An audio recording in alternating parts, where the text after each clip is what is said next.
அனைவருக்கும் வணக்கம். வெற்றிவேல் முருகனுக்கு அரோகரா. வைகாசி விசாகம் எப்போது? தீமைகளை அழித்து நன்மையை காப்பாற்றுவதற்காக முருகப்பெருமான் அவதரித்த தினம்தான் வைகாசி விசாகம். இந்த வருஷம் வைகாசி விசாகம் எப்போ அப்படின்னு பார்க்கலாம். வைகாசி விசாகம் மே 30, 2026 சனிக்கிழமை அன்னைக்கு கொண்டாடப்படுது. வீட்டில் வழிபடும் எளிய முறை, விரதம் கடைபிடிக்கணும் அப்படின்னு நினைக்கிறவங்க ஒருவேளை உணவு அப்படி இல்லைன்னா பால் பழங்கள் எடுத்துட்டு விரதம் கடைபிடிக்கலாம். ஓம் சரவணபவ அப்படின்ற அந்த மந்திரத்தை உச்சரிச்சுக்கிட்டே இருக்கணும். எத்தனை டைம் சொல்ல முடியுமோ அத்தனை டைம்ஸ் நம்ம சொல்றது ரொம்பவே நல்லது. ஸோ அதுக்கு முன்னாடி நாளே வீடெல்லாம் கிளீன் பண்ணி மோப் பண்ணி பூஜை பாத்திரத்தெல்லாம் விளக்கி நம்ம ரெடியா வச்சிருப்போம். இன்கேஸ் 21 நாள் 11 நாள் 6 நாட்கள் இல்ல ஒரு நாள் எதுவா இருந்தாலும் சரி, ப்ரொசீஜர் அதே தான். நம்ம அதிகாலை பிரம்ம முகூர்த்த நேரத்திலேயே எழுந்து குளிச்சுட்டு முருகப்பெருமானுடைய போட்டோ எடுத்து தொடச்சிட்டு சந்தன குங்குமம்லாம் வச்சுட்டு ஒரு மனை எடுத்து சிகப்பு துணி விரிச்சுட்டு அதுக்கு மேல முருகப்பெருமானுடைய போட்டோவை அழகா வச்சிருங்க. எந்த ஒரு பூஜையா இருந்தாலும் ஃபர்ஸ்ட் நம்ம விநாயகரை வழிபட்டுட்டு குலதெய்வத்தை வழிபட்டுட்டு அதுக்கப்புறம் தான் அந்த பூஜையை ஸ்டார்ட் பண்ணோம். அதே மாதிரி ஒரு வெத்தலையில மஞ்சள் பிள்ளையார் பிடிச்சிட்டு குங்குமம் வச்சுட்டு அருகம்புல் மாலை சாத்திட்டு உங்க வேண்டுதல் என்னவோ அது எந்த தடையும் இல்லாம விரதத்தை கடைபிடிக்கணும், வேண்டுதல் நிறைவேறணும் அப்படின்னு சொல்லி விநாயகரை முதல்ல வழிபட்டுட்டு குலதெய்வத்தை வழிபட்டுட்டு சிவரளி பூ சாத்திட்டு முருகப்பெருமான மனதார வழிபட்டுக்கணும்.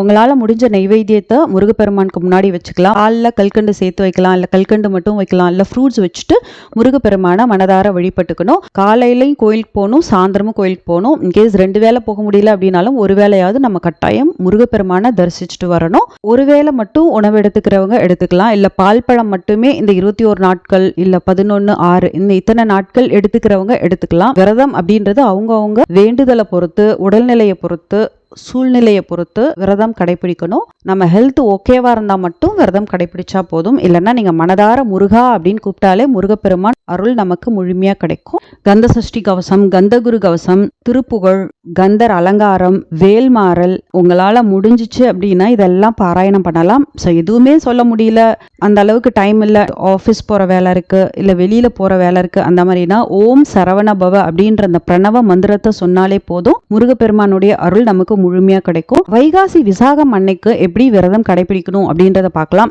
இந்த நாள் அன்னைக்கு அதிகாலை பிரம்ம முகூர்த்த நேரத்திலே எழுந்து நான் சொன்ன எல்லா ப்ரொசீஜரும் பண்ணிக்கணும்.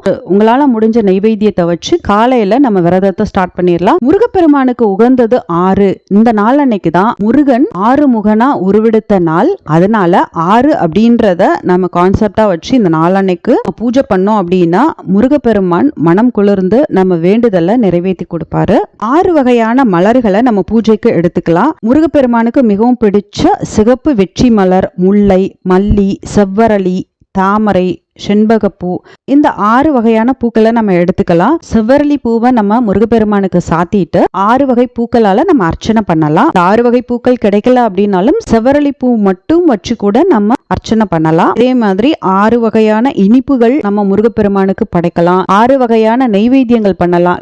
எலுமிச்சை சாதம், புளி சாதம், தயிர் சாதம், புதினா சாதம், தேங்காய் சாதம், சக்கரை பொங்கல். கட்டாயம் நம்ம வைக்க வேண்டியது சக்கரை பொங்கல். ஸோ இந்த 6 சாதங்கள் வைக்கிறது நல்லது. இன்கேஸ் 6 சாதங்கள் செய்ய முடியல அப்படின்னாலும் சக்கரை பொங்கல் மட்டுமாவது நம்ம கட்டாயம் வச்சு முருகப்பெருமான வழிபடணும். உங்ககிட்ட முருகப்பெருமானுடைய விக்கிரகம் இருக்கு அப்படின்னா இந்த நாள் அன்னைக்கு கட்டாயம் நம்ம அபிஷேகம் பண்ணணும். வேல் வச்சிருந்தீங்க அப்படின்னாலும் அபிஷேகம் பண்ணணும். ஏன்னா சக்தியோட சக்தியால உருவான அந்த வேலை பார்வதி முருகப்பெருமானுக்கு கொடுத்த நாள் அப்படின்றதுனால எந்த அளவுக்கு நம்ம வேல் வழிபாடு செய்யறோமோ அந்த அளவுக்கு ரொம்பவே நல்லது. அதனால இந்த நாள் அன்னைக்கு தவறாம அபிஷேகம் பண்றது, அர்ச்சனை பண்றது, அலங்காரம் எல்லாத்தையுமே நான் சொன்ன அந்த டைமுக்கு முன்னாடியே செஞ்சு முடிச்சிருங்க. எல்லா நைவேத்தியங்களும் நம்ம முருகப்பெருமானுக்கு முன்னாடி படைச்சதுக்கு அப்புறம் தீபதூபம் காமிப்போம்ல, அது நான் சொன்ன அந்த டைம்ல பண்ணிடுங்க. ஸோ அது ரொம்பவே நல்லது. 12:55 1:25 வரைக்கும் மிஸ் பண்ணாம நம்ம முருகப்பெருமான வழிபடுறது ரொம்பவே விசேஷம். ஸோ இந்த நாள் அன்னைக்கு வெற்றிலை தீபம் ஏத்துறது ரொம்பவே நல்லது. ஒரு தாம்பலம் எடுத்துக்கோங்க. அதுல மஞ்சள் குங்குமம் தடவிட்டு அதுக்கு மேல 6 வெத்தலை வச்சுட்டு அந்த வெத்தலைக்கு மேல 6 நெய்விளக்கு நம்ம ஏத்தி முருகப்பெருமானுக்கு முன்னாடி வச்சு நம்ம வழிபாடு செய்யறது கூடுதல் சிறப்பு.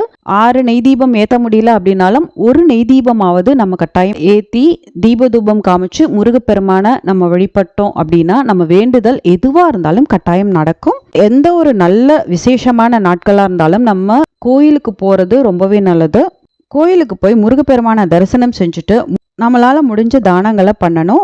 வீட்டில் பிரசாதம் செஞ்சு எடுத்துட்டு போயிட்டு கோயிலில் நம்ம அன்னதானம் பண்ணலாம். உங்களால் முடிஞ்சிச்சுன்னா ஒரு 5 பேத்துக்கு சாப்பாடு வாங்கி தரலாம். இல்லை 3 பேத்துக்கோ இல்லை 2 பேத்துக்கோ ஒருத்தருக்கோ எத்தனை பேருக்கு வேணாலும் நம்ம சாப்பாடு வாங்கி தரலாம். சின்ன குழந்தைங்க யாராவது இருந்தாங்க அப்படின்னா அவங்கள வீட்டுக்கு அழைச்சி அவங்களுக்கு சாப்பாடு கொடுத்துட்டு அதுக்கப்புறம் நம்ம சாப்பிட்றது ரொம்பவே நல்லது. வைகாசி விசாகம் விரத பலன்கள் அப்படின்னு பார்த்தோம்னா, வைகாசி விசாகம் அன்னைக்கு முருகப்பெருமான வேண்டி விரதம் இருந்து முருகப்பெருமானுடைய மந்திரங்களை சொல்லி வழிபட்டோம் அப்படின்னா குடும்பத்துல ஒற்றுமை மகிழ்ச்சி நிலைத்திருக்கும். வேண்டுதல்கள் எதுவா இருந்தாலும் கட்டாயம் நடக்கும். பிரிந்த கணவன் மனைவி ஒன்று சேர்வாங்க. தம்பதியர்கள் ஒற்றுமை மேம்படும். குழந்தை இல்லாதவங்களுக்கு நிச்சயம் குழந்தை பாக்கியம் கிடைக்கும். முருகப்பெருமானுடைய அருள் நமக்கு பரிபூர்ணமா கிடைக்கும். ஸோ இந்த நாளை மிஸ் பண்ணாம முருகப்பெருமான மனதார வழிபாடுங்க. முருகப்பெருமானுடைய அருளை பெறுங்க. எல்லாருக்கும் வைகாசி விசாக திருநாள் நல்வாழ்த்துக்கள். கட்டாயம் உங்களுக்கு இந்த வீடியோ யூஸ்ஃபுல்லாக இருந்திருக்கும் அப்படின்னு நம்புறேன். உங்களுக்கு இந்த வீடியோ பிடிச்சிருந்துச்சு அப்படின்னா லைக் பண்ணுங்க, கமெண்ட் பண்ணுங்க, உங்க ஃப்ரெண்ட்ஸோட ஷேர் பண்ணிக்கோங்க. மறக்காம நம்ம சேனலுக்கு சப்ஸ்கிரைப் பண்ணி சப்போர்ட் பண்ணுங்க. நன்றி.